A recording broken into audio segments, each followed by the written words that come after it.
Muchas veces cuando hablamos de tecnología, el que se vuelve obsoleto es el software, el corazón de nuestro dispositivo. La historia del software tiene que ver con la compatibilidad, porque es allí donde el producto se vuelve obsoleto. El mercado necesita que esto sea así.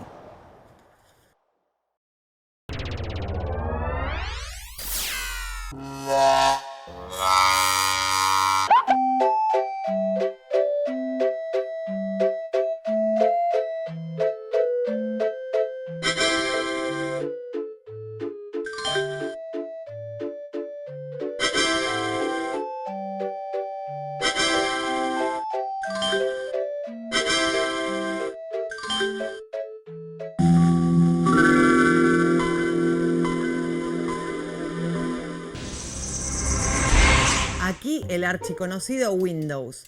Windows 95 fue el primer sistema operativo de Microsoft. Antes eran entornos operativos.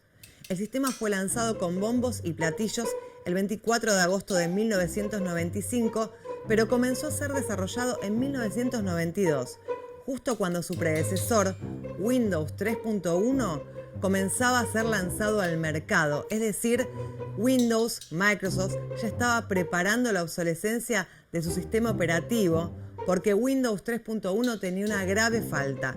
No era compatible con 32 bits. Y este fue el gran cambio, además del botón de inicio y la renovada interfaz.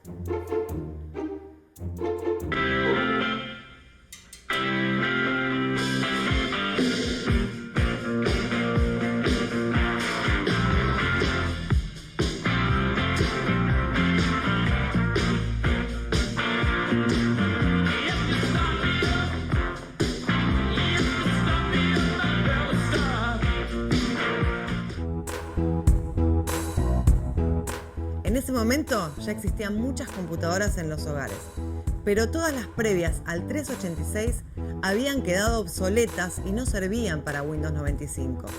El sistema operativo contó con 5 versiones a lo largo de los años, además de parches, service pack, drivers, soporte para USB, y cuando todo esto era un dolor de cabeza para el usuario, se presentó Windows 98, con un blooper, algo que sintetiza todo. Plug it in. It's going to say, hey, I see you plugged in a new device, and it's going to load in the appropriate drivers. You'll notice that this scanner build, whoa.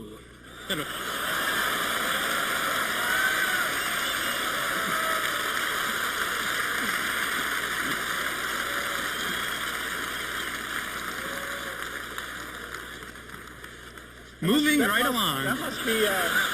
¿Qué había pasado? Windows 98 había ampliado su compatibilidad a escáneres e impresoras, y en la presentación del Plug and Play algo falló.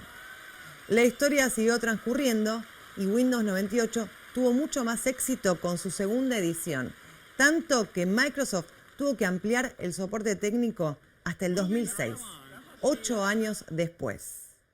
Cada nueva edición, ampliaba considerablemente los requerimientos de hardware, por eso las computadoras quedaban rápidamente obsoletas. La historia de la computación es y será así.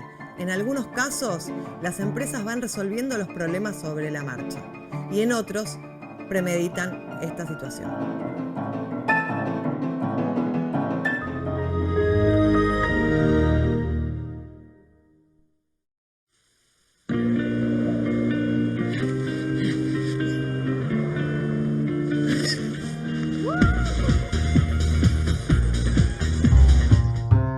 El recorrido de los sistemas operativos de Apple cuenta con una historia similar a la de Microsoft, con la diferencia de que hardware y software pertenecen a la misma empresa, es decir, al no funcionar en computadoras genéricas, están probados y andan mucho mejor.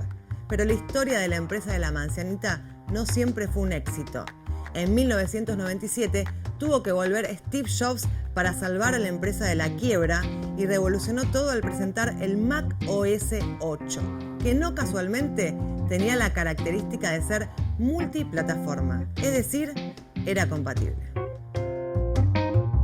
En el 2001 había 125 millones de computadoras, en el 2002 500 millones, en el 2008 ya eran 1000 los millones de computadoras y hoy se calcula que hay 2.000 millones de PCs en todo el mundo. El recorrido de los sistemas operativos móviles es muy similar al de los sistemas de escritorio, con la diferencia que se vuelven obsoletos mucho más rápidamente, porque se dejaron de desarrollar, porque ya no reciben actualizaciones o porque no tienen ningún tipo de soporte. ¿Cuál es la solución?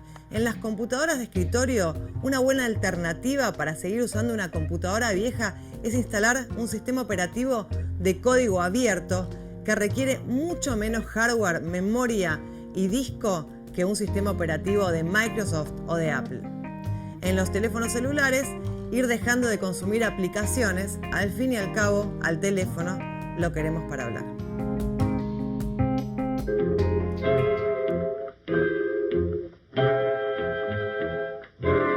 Es el centro de control. Hable el agente 86.